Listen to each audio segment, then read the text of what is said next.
Alhamdulillah pada kesempatan kali ini saya mendapatkan izin dari Habib Lutfi untuk menyampaikan beberapa pesan dari Maulana, dari Romo Kiai Maimun Zubair.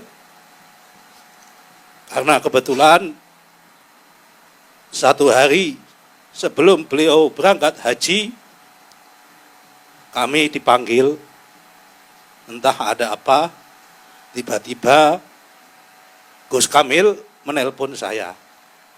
Saya diminta untuk sholat di Hotel Grand Melia pukul 8 malam, tapi saya sampai Grand Melia ternyata beliau sudah jalan menuju Hotel Dharma Wangsa makan malam. Ternyata di sana beliau makan malam dan alhamdulillah tidak seperti biasanya. Beliau itu biasanya sisa makanan yang beliau dilarang untuk dimakan para santri-santrinya. Tapi pada malam itu saya minta khusus sisa makanannya saya minta diberikan sama beliau. Setelah itu selama 1,5 jam saya dipanggil, diminta menghadap lagi di Hotel Grand Melia dan memesankan 7 pesan.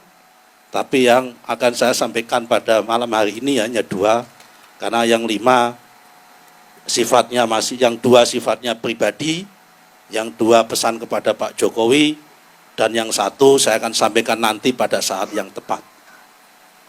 Pesan yang pertama beliau, sambil beliau juga saya melihat memegang tangan saya, dan beliau mengeluarkan air mata, saya tahu persis, waktu menyampaikan ini pesan khusus buat kita semua, aktivis Nahdlatul Ulama, aktivis NU di semua tingkatan, untuk tidak boleh dan tidak mau diadu domba dengan Ahlul Bait. Para aktivis Nahdlatul Ulama tidak boleh terpancing apapun dan bermusuhan dengan Ahlul Bait.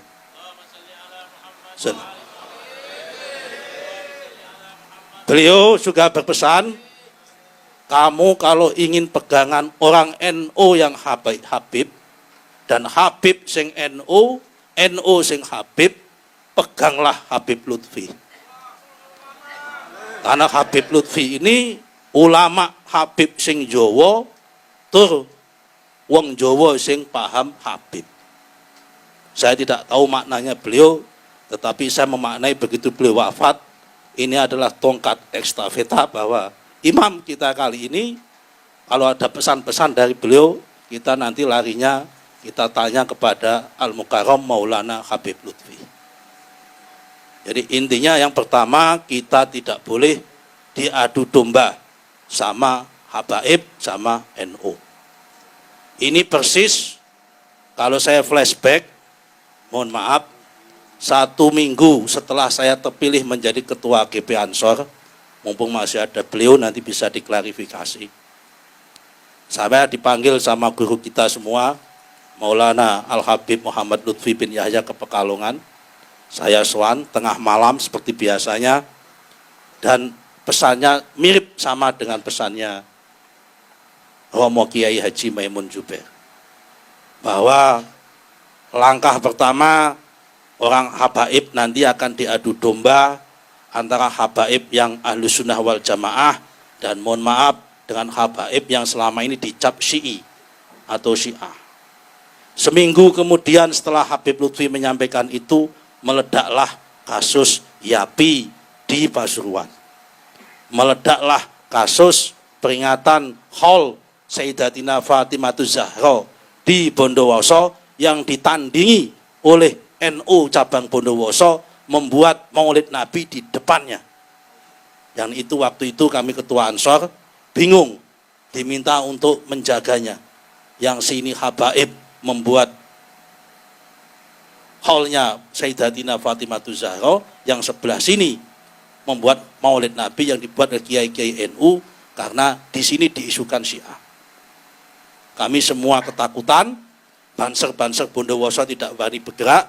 Kami diperintahkan Habib Lutfi, akhirnya saya mengerahkan banser dari Jember untuk supaya tidak terjadi benturan antara Habib-Habib yang dituduh Syiah yang sedang melakukan haul Sayyidatuna Fatimah Zahra dengan kiai-kiai NU yang mengadakan tandingan berupa Maulid Nabi. Ini jangan sampai terulang dan terjadi lagi. Pesan yang kedua adalah sambil bercerita tentang Mbah Wahab, karena ini tak buka rahasia, yang pertama kali membuat reinkarnasi lagu Yalal Waton adalah Mbah Maimun Zubair. Tanggal 11 Agustus tahun 2011, kami dari PPGP Ansor kebetulan melaksanakan dan melakukan halakoh ulama muda di Tambak Beras Jombang, dan Mbah Maimun menjadi pembicara. Bila malam-malam seperti ini sekitar jam-jam 8, didampingi sama putranya beliau Gus Gofur, saya di atas panggung. Beliau kembali menyanyikan lagu yang waktu itu masih asing di telinga kami, tapi menyentuh di hati, yaitu Yalal Waton, Hubbul Waton minal iman, Inhadu Ahlal Waton. Yang oleh anak-anak Ansor sekarang, yang nakal-nakal, sering diplesetkan, bukan Yalal Waton, tapi Yalal Waton, Hubbul Waton minal iman. Beliau pesan bahwa NU harus nasionalis. NU harus nasional dan Indonesia harus NU.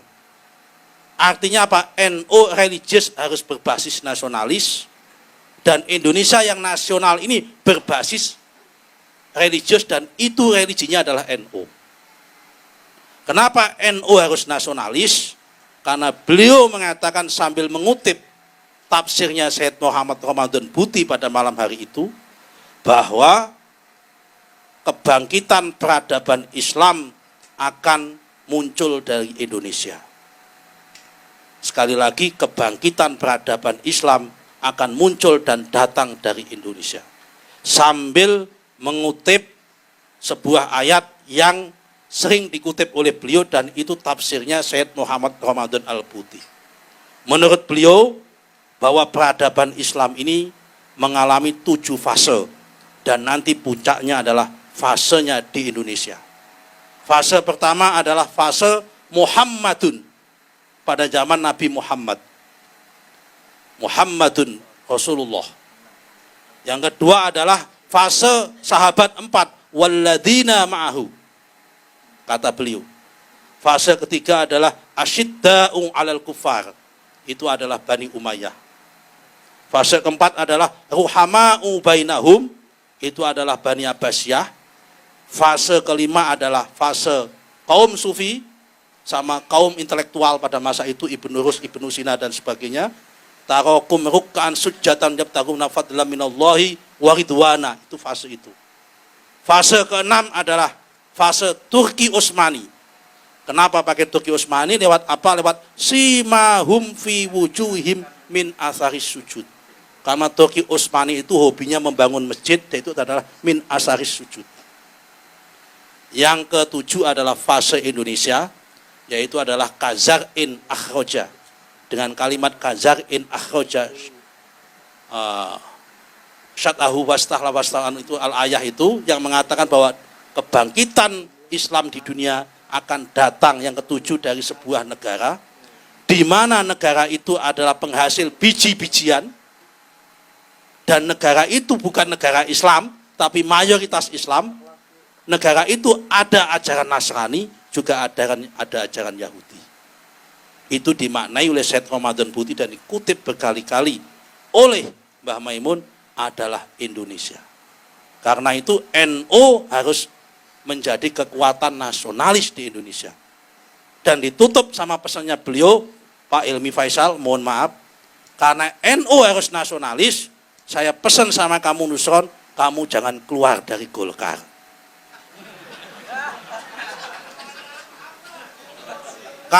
NU jangan semua di PKB. Orang-orang NU harus masuk ke partai-partai yang nasionalis, kata beliau. Perkara yang P3 itu fardu kifayah hukumnya. Biar saya saja, kata Mbah Maimun, yang P3. Ya kan? Biar saya saja yang P3, kata Mbah Maimun. Karena untuk P3 itu yang penting fardu kifayah. Tidak boleh mati P3 itu, tapi jangan sampai besar. Karena kalau besar nanti berbahaya, kata Mbah Maimun. Itu cukup untuk memenuhi syarat kewajiban, gugurnya kewajiban. Karena memang harus di Indonesia ini ada partai yang khusus Islam itu memang harus ada. Tetapi Indonesia, kata Mbah Maimun, harus dipimpin dengan platformnya nasionalis. Ini kira-kira pesannya beliau yang kami sampaikan. Kita doakan semoga guru kita Habib Lutfi panjang umur, diangkat derajatnya oleh Allah Subhanahu wa taala. Dan kalau beliau diangkat derajatnya Allah Subhanahu wa taala, kita sebagai santrinya ngikut di belakang beliau. Kalau beliau ke surga, kita ikut surganya beliau. Kalau beliau dekat dengan Nabi Muhammad, kita ingin di samping beliau. Kalau beliau mendapatkan pahala dan tempat yang mulia di sisi Allah, kita ingin nempel di belakang beliau meskipun sempit tidak apa-apa. Yang penting bersama beliau. Marilah kita sama-sama kita doakan semoga kita semua yang ditinggalkan oleh Mbah Maimun Zubair sanggup meneruskan. Terutama adalah peran pesan yang pertama tadi, jangan sampai kita semua terjebak dan diadu domba dengan para ahlul bait. Ahlul bait adalah NU, NU adalah ahlul bait. Adapun kalau ada ahlul bait yang belum senang sama NU, kewajiban kita untuk menasihati dan memberitahu supaya ahlul bait tersebut makin cinta dan makin sayang dengan Nahdlatul Ulama. Sebaliknya kalau ada orang Nahdlatul Ulama kok tidak suka dengan ahlul bait, saya yakin itu NU sing goblok, NU sing setengah-setengah. Karena kalau NU nggak suka dengan ahlul bait, saya jamin itu NU-nya belum 24 karat, tapi NU numpang untuk nyari jabatan yang model seperti itu. Karena NU adalah harus suka sama ahlul bait. Sesuai dengan hadis Nabi, taraktu fikum amraini lan tamasukum abada kitaballahi wa itrati. Ya kan, ada dua hadis, yang pertama kitaballahi wa sunnati, yang kedua adalah kitaballahi wa itrati. Dan dua-duanya adalah sahih menurut Mbah Kiai Maimun Zubair. Demikian yang bisa kami sampaikan. Kalau kita orang NU, penutup salamnya wallahul muwaffiq ila aqwamit thoriq. Kalau orang PDIP, penutup salamnya wabillahi taufik wal hidayah. Barang siapa dekat dengan Pak Taufik, insyaallah banyak hadiah. Assalamualaikum warahmatullahi wabarakatuh.